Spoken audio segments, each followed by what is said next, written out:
I'm going to be recapping every fight that took place on UFC 324, starting with Ty Miller versus Adam Fugitt. And this fight went pretty much exactly how I thought it would, except I didn't think he would get a finish. But he looked great. He was piecing him up. He basically just needed the 1-2 for this fight. He was walking forward, just punching him 1-2, 1-2. And Fugitt really didn't have anything to say to that. He just kept getting beat up. He landed a nice spinning elbow that hurt Ty Miller and cut him open, but other than that, Fugitt didn't really do much in this fight. He got dropped twice pretty bad, and the second time he kind of just fell to a knee and then started he got up and walked away, but the ref seen enough, stopped the fight. And Ty Miller, man, he looks pretty good. He's got crazy power, snappy shots. He kind of reminds me of O'Malley, like I said in the prediction video. In this fight, he reminded me a lot of Carlos Prates also. So I'm excited to see where he goes in his career because he looks pretty good. Moving on to the next fight of the night, we got Josh Hokit also getting a first-round TKO in the last second over Denzel Freeman. This fight and the last Ty Miller both got performance bonuses. They both got knockout of the night. And I don't know, the stoppages were kind of just really weird that I don't really think they should have deserved them, especially not this one. Ty Miller, sure. But this one was kind of weird. Hokit was he was piecing him up. He was winning, but he was kind of just laying on him the whole time. Freeman was just getting elbowed and just blobbed around, and he wasn't doing anything. Freeman is probably going to get cut either after this or after his next fight. But Hokit looked good, I guess, for a heavyweight. He got the bonus. The stoppage was really weird, though. He walked away. Hokit walked away flipping Freeman off, and I think Freeman thought that was the end of the round. So he kind of just, leaned down to, take a breath. But then when Mark Smith seen him leaning down, he thought he was hurt and just giving up, so he stopped the fight with 1 second left in the round, which is kind of crazy. But Freeman wasn't going to win that fight anyway, so it doesn't really matter. Josh Hokit gets the first round TKO. He calls out Waldo Cortes Acosta. He's definitely not getting that fight. I really want to see him on the White House versus Gable Steveson. He is a wrestler. That's his main thing. I don't think he would be able to do this to Gable at all, though. But I think it would be a sick fight. And I kind of like Josh Hokit. He's pretty funny. He's bringing something to the heavyweight division, so I like him. He's interesting. He gets the 25 or 100K bonus because he got knockout of the night, which is insane. So good for him. All right, now we get to Alex Perez getting a first-round TKO over Charles Johnson. This was my first loss of the night, and it pissed me off because in my prediction video, I basically said Perez was going to be too scrappy for him, but I thought Charles Johnson was just going to do better. And he was doing good to start off. He was weaving the shots and he was countering really well, but then Perez just smoked him with that fucking left hand, and Johnson went down. And ever since, as soon as that punch landed, Perez was just on the hunt. He was chasing Johnson down. Johnson was trying to get out of there. And Perez got him out of there. He beat the fuck out of him. Gets the TKO. He looked really good in this fight. I'm glad I rewatched it because this was actually a sick fight. I think Perez should have got a bonus for this over Hokit. But who am I to be giving up the bonuses, But I think Perez looked really good, and I'm excited to see his next fight. For Charles Johnson, I don't even know, man. This sucks, He has a win over the champ. I thought he was going to go up and do pretty good, but I don't know. I don't know what's next for him, but Perez, probably a good fight. Maybe him versus Urseg or something like that. That fight was booked. I think he would knock out Urseg the way they've been fighting lately. But yeah, Perez gets the win. First round TKO. This card started off great. 3 first round knockouts in a row. Started off great. Next up, we got Nikita Krylov getting a round 3 knockout over Modestas Bukauskas. This is my second loss, 2 in a row. Pretty rough, but it's okay. We did a bit, we got better as the card went on. I don't really got much to say about this fight. I thought Bukauskas was going to get a round 1 KO pretty easily. I thought Krylov's chin was terrible and just done. But he looked really good in this fight. He was landing big shots. Landed a huge knockdown at the end of the fight that really, secured the win, I think. I mean, that picture is just brutal. They clipped Bukauskas so bad. But, yeah. Nikita Krylov is back. Bukauskas will probably never be ranked because I think that was probably the easiest fight for him in the rankings. But you never know. Bukauskas could probably be back. He was really good. And Krylov is still ranked. So we'll see how that goes, I guess. I don't really have much to say about this fight. So moving on. We got the first fight of the night that went to a decision. And it was probably one that nobody seen coming. Ateba Gautier goes to a decision for the first time in his career. This fight was pretty good. Gautier looked decent, but he finally looked human. He's not flatlining his opponents in round 1 anymore. And I think if he takes a step up in competition, it's going to be actually pretty tough for him. He did get the knockdown in the first 30 seconds of the fight, but he let him up, and he didn't. I don't think he dropped him again, or he might have, but he dropped him. I don't know. He might have dropped him again in the fight, but he hurt him a lot in the fight.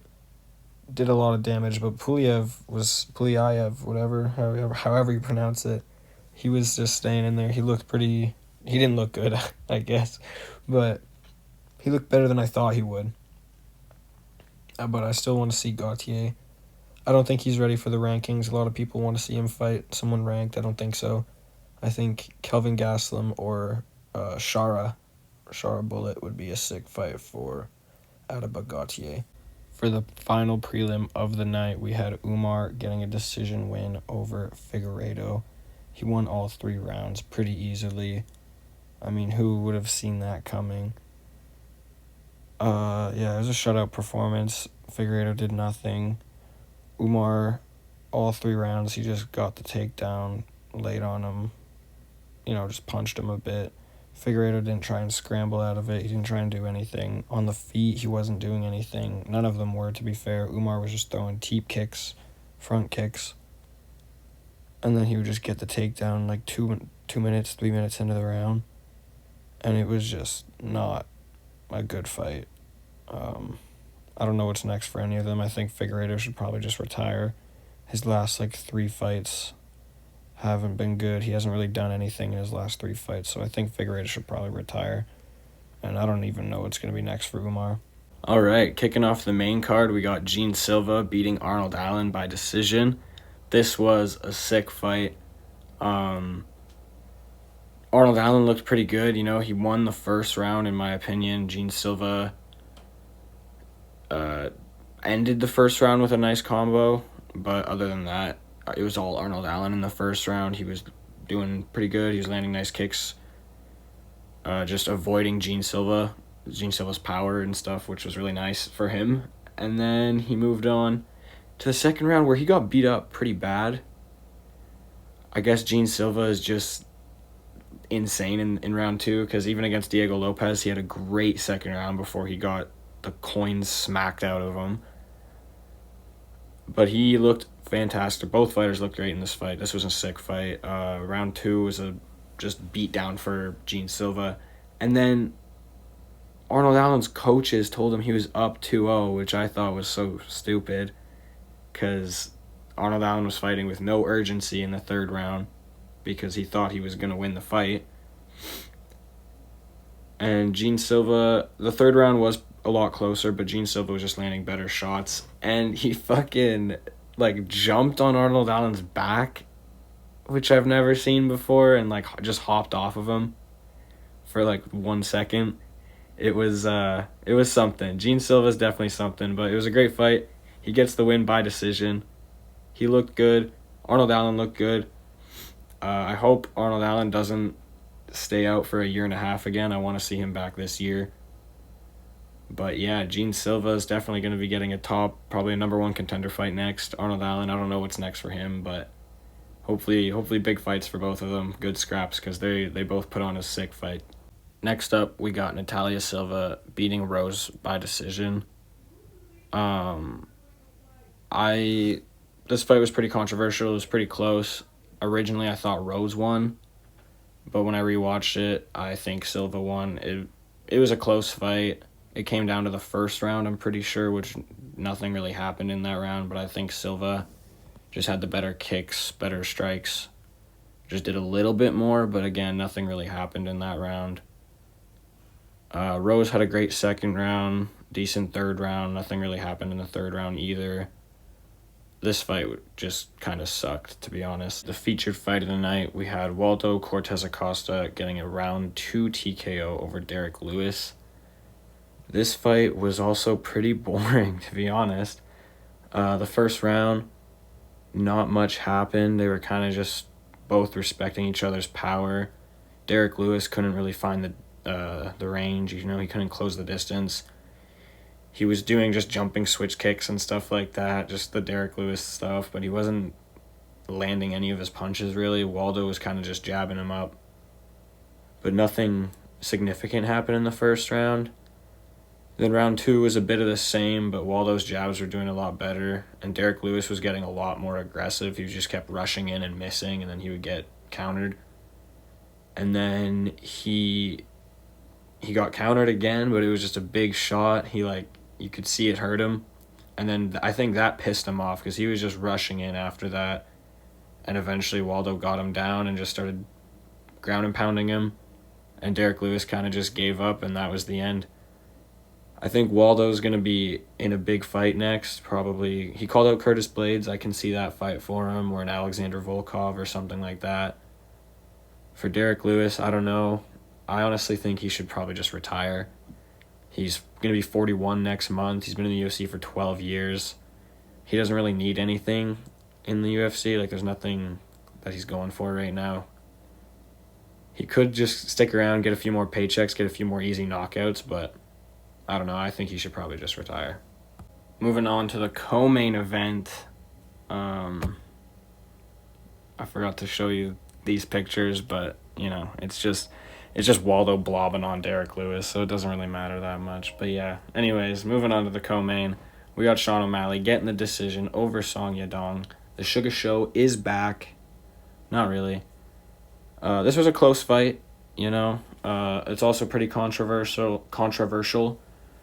Some people think Song Yadong should have won. I thought it was a robbery when I first watched it, but after rewatching it, I think O'Malley won the first and third round. Nothing really happened in the first round. They were striking back and forth. It was a pretty close round, but I just think O'Malley did more, I guess. And then in the third round, it was pretty clearly O'Malley. He was piecing him up, especially at the end. And then round 2 was clear to Song Yadong. His wrestling helped him win that for sure. But yeah, it was a close fight. O'Malley's back. He's probably gonna be getting a title shot at the White House. I don't think he deserves one. But that's definitely what they're gonna be doing. He's coming off of a win. He has a win over the champion. They're going to the White House. They want a big star from the U.S. It's going to happen. He's going to be fighting Petr Yan at the White House. But I think he should be fighting Umar in a number 1 contender fight. And finally, we get to the main event and my third loss of the night. Justin Gaethje beating Paddy Pimblett by decision. And the worst part about this loss is I wasn't even confident that Paddy was going to win. I was saying Gaethje could win. But I was saying Gaethje would definitely not win by decision. So, that was a pretty bad take by me, I guess. But Gaethje got the win. He got the decision. He looked great. Round 1, it started off close until Gaethje, his shots were just doing more damage. He landed a huge uppercut that dropped Paddy, and I thought it was going to be a first-round knockout. Gaethje was just landing huge shots. Paddy somehow managed to recover. But round 1 was a dominant round for Gaethje. He poked Paddy in the eye, but it wasn't really too big of a deal. I wasn't even going to mention it in this video until there was a foul in every single round of this fight. So I figured I'd bring it up because this was a great fight for Paramount first main event. It looks good, but it also looks terrible that there was a foul in every single round. So I don't know how to take that, I guess, but round 1, Gaethje pokes Paddy in the eye after dominating him. Round 2, Gaethje continues to put a beat down on Paddy. It was rough to watch. I think he dropped him a few more times. He kneed him, and then he landed a huge combo that dropped him, but it turned out that he poked him in the eye again. Then it didn't get caught until after the round. And then, I don't know, I think he might have dropped him again near the end of the round, but I might be wrong about that. But he dropped him 2 or 3 more times in round 2. Could have been a 10-8. Maybe they didn't. They might have scored it a 10-8, but they might not have because of the eye poke. But yeah, round 2 definitely could have been a 10-8 towards Gaethje. He dropped Paddy a bunch of times. It was really bad. He took a lot of damage. And it looked like Gaethje was going to finish him. I don't know how he didn't. Paddy's got a hell of a chin. And then in round 3, Paddy looked like he was doing good. He started turning it around. He won round 3 for sure. He looked like he was going to get a knockout. He was piecing up Gaethje. I thought Gaethje was gassed out and Paddy was turning it around. And then I think Paddy flying kneed him in the nuts, which is like, okay, that's 3 fouls now in one fight. It was just not a good look. Gaethje took a little bit of time, but not too much. And then they kept fighting. Round 4, just back to Gaethje beating Paddy up. It was another just brutal beatdown. I think Gaethje need Paddy in the nuts in round 4, but the ref didn't see that one either, and Gaethje just kept beating up Paddy. Round 5, another decent round for Paddy, but it was still close. Like, you could still probably score it to Gaethje, but Paddy was landing very good combinations, looking really good. And just to end it off, in the last couple seconds, he kicked Gaethje in the nuts, or he kneed him in the nuts or something. But yeah, he got Gaethje right in the balls, but there was like 7 seconds left, so they just decided to keep fighting and tumble over each other. And yeah, it was a great fight, but it was also kind of a whack one. Sick main event. I lost the first main event of the year, but Gaethje is now the champ. Paddy takes his first loss in the UFC. And what a card, I only had 3 losses. None of them I was too confident in, so it's not like I took any bad losses, I don't think. We went 8-3. That's pretty good, 73%, Yeah, I think I did pretty good on picks. I'm sorry if this video felt rushed. It's because it was. And I'll try and do better next week, I guess. I hope you guys enjoy. Have a good one.